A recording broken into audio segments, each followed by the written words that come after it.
السلام عليكم، معاكم ادم همشري وحلقه جديده من Around the World. والنهارده هنتكلم عن اغرب 10 قوانين في مدينه الغرامات سنغافوره.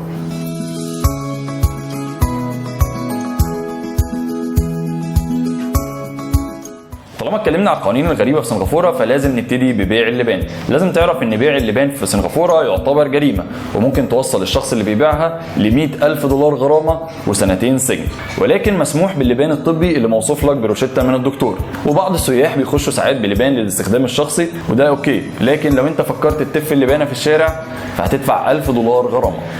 وننتقل لنقطة تانية مهمة جدا وهي رمي الزبالة. طبعا رمي الزبالة في أي بلد في العالم المفروض إنها حاجة معفنة، ولكن رمي الزبالة في سنغافورة ممكن يوصلك إن أنت تدفع غرامة $1,000. ونروح لثالث قانون غريب في سنغافورة، اوعى تنسى تشد السافون في الحمامات العامة، لأنه ده ممكن يوصلك لغرامة $150. والموضوع مش هزار، لدرجة إن في شرطة بتروح تفتش الحمامات العامة عشوائيا، ولو لقيت حضرتك نسيت تشد السافون هتدفع غرامة كبيرة جدا.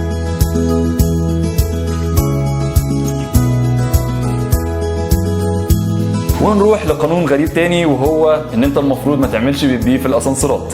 وبعيدا عن معرفش مين اللي بيعمل بيبي في الاسانسير، بس القانون ده حقيقي جدا في سنغافوره، لدرجه ان بعض الاسانسيرات العامه فيها جهاز بيشم الريحه، ولو لقى في ريحه في الاسانسير هيقفل عليك الاسانسير ويبلغ الشرطه لحد ما الشرطه تيجي وتقبض على حضرتك. بتاكل ايه؟ بيبي؟ ولو شايف القوانين اللي فاتت دي غريبه فخليني اقول لك على تحذير مهم جدا، وهو ان انت اوعى تمشي عريان في بيتكم الا لما تتاكد ان انت قافل كل الستاير والابواب كويس، لان لو صدفت وحد من الجيران شافك وبلغ الشرطه هتيجي تقبض عليك بتهمه اهانه المجتمع، وممكن توصل ل3 شهور سجن او $2,000 غرامه. انا عارف ان بالنسبه لنا عادي جدا ان احنا نخش على اي شبكه واي فاي مفتوحه حتى لو مش بتاعتنا، لكن في سنغافوره اوعى تعمل الحركه دي، لانها ممكن توصلك ل3 سنين سجن و$10,000 غرامه، لان بيعتبروا الحركه دي تهمه من تهم التجسس.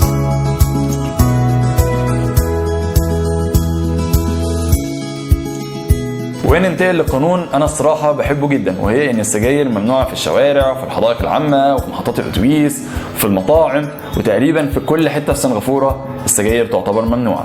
بس خليني اقول لك ان مش السجاير بس اللي ممنوعه في سنغافوره، الاكل والشرب كمان ممنوعين في كل المواصلات العامه، الا لو الاكله اللي بتاكلها حلوه جدا وتخليك تتنازل عن $100 هتدفعهم غرامه.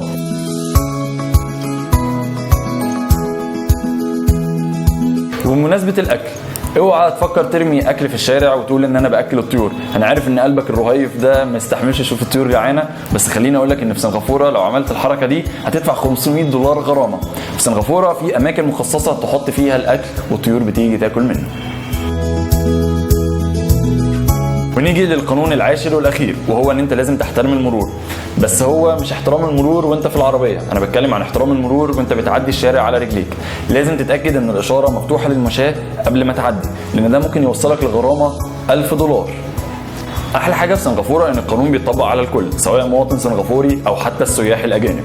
ولكن ما تخليش القوانين الغريبه دي تخضك ان انت تروح سنغافوره، لان الحكومه عامله كل احتياطاتها، موضحه كل الغرامات وكل الحاجات اللي المفروض ما تعملهاش بكل الطرق، سواء مكتوبه او صور بكل كذا لغه، وكمان حتى صوتيه في الاتوبيسات وفي محطات المترو. والقانون في سنغافوره بيطبق على الكل حتى لو كنت مواطن امريكي. في 1994 كان في قصه مشهوره جدا لشاب امريكي كان موجود في سنغافوره ورسم بالجرافيتي على الحيطان ورش بالسبراي على كذا عربيه موجوده في سنغافوره، ودي تعتبر ضد الممتلكات العامه او تخريب في الممتلكات العامه.